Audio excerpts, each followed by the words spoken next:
Amahoro, nitwa Paul Henri, ndi Umurundi nkaba mba mu gihugu ca Canada. Kuri uno munsi nashaka kubashingira intahe. Uramaze kwanka umuntu utamuzi, utaramwumviriza, mutaravugana, ukamwanka kubera ivyo abantu bamuvugako, canke kubera atagikundiro afise mu maso. Uko niko vyambereye hamwe na Perezida w'u Burundi. Namwase ntamuzi.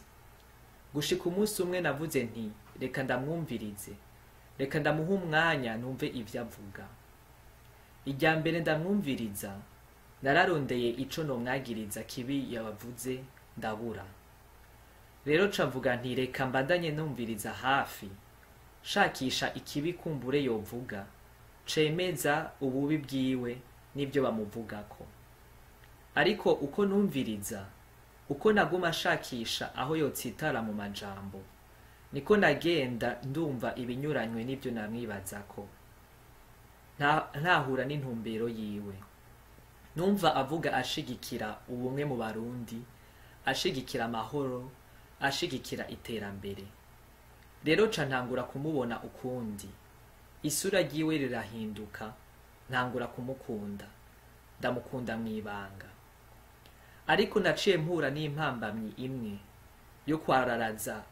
yo kugaragaza urukundo ndamufitiye. Nagize isoni mba intimide n'abantu bankikuje, abantu twamana, kuko benshi numva bamuvuga ko ibibi kandi ibibi birenze. Cambura naho nobihera ngo nubahuke kumuvuga neza mu bantu, camitamwo kunuma kubera ubwoba n'isoni, ca ndamukunda mwibanga. Impamvu kuri uno munsi ishoboye kubahuka kuva muri uko kunuma, ni kubera muri jewe mvuga nti biramaze, birahagije. Ndababazwa cane kubona Umurundi ahemuka ku Murundi mwene wabo, akamwararaza, akamutanga mu banyamahanga. Abanyafrika uno munsi barababajwe n'urudandazwa ruko rubera muri Libya rw'abantu nk'abaja. Abanyafrika muri kino kinjana bubahuka kudandaza umunyafrika mwene wabo. Mbega n'igiki kitwemeza ko twega Abarundi tutobikora? Nimba Umurundi aja kwagiriza ijoro n'umurango Umurundi mwene wabo ku banyamahanga, amwagiriza ibibi birenze, amucira urwo gupfa, mbega ntabariko aramudandaza? Barundi, birahagije. Twige gukundana, tureke guhemuka kuri mwene wacu.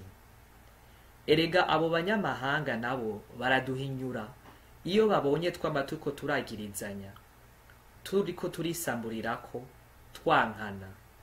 Ubwo ntibituma bavuga bati barya abantu nta vyabo. Nimba tudakundanye hagati yacu, ninde muntu wo hanze azoza kudukunda? Dukureho rero ako gasuzuguro mu Barundi, twige gutunganya ibitagenda hagati yacu, tutarinze kuvyararaza hanze. Kuvyerekenye n'icubahiro Perezida w'u Burundi, ndasavye ninginga Umurundi wese amuha umwanya, amuhe chance yo kumwumviriza n'umunsi n'umwe. Azosanga nkanje ko yamwihenzeko. Azosanga ari umuntu ashakira ineza Abarundi bose. Ntabwo ari Perezida w'Abahutu gusa, ntabwo ari Perezida w'Abatutsi gusa, ntabwo ari Perezida w'Abatwa gusa, nta nubwo ari Perezida w'umugambwe umwe gusa, ariko ni Perezida w'Abarundi bose atanumwe avuyemwo. Rero ndakwinginze umuhe chance nka Perezida wiwawe, umwumvirize. Ukwihenda bibaho, ariko ikibi no kubandanya mu kwihenda atakwikosora. Kandi ntugire ubwoba bwo kuvuga ukagaragaza ikiri ku mutima wiwawe.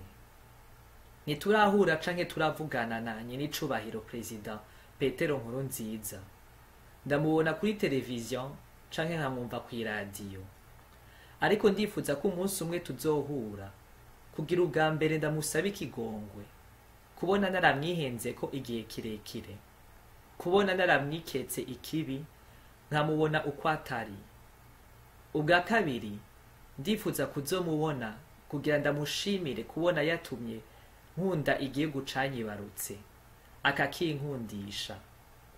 Kare nabona ko nazokwigera ntaha ngo subire kuba mu gihugu c'u Burundi, ariko ubu ndifuza gutaha, ndifuza kuzotaha kandi ndifuza kuzogikorera.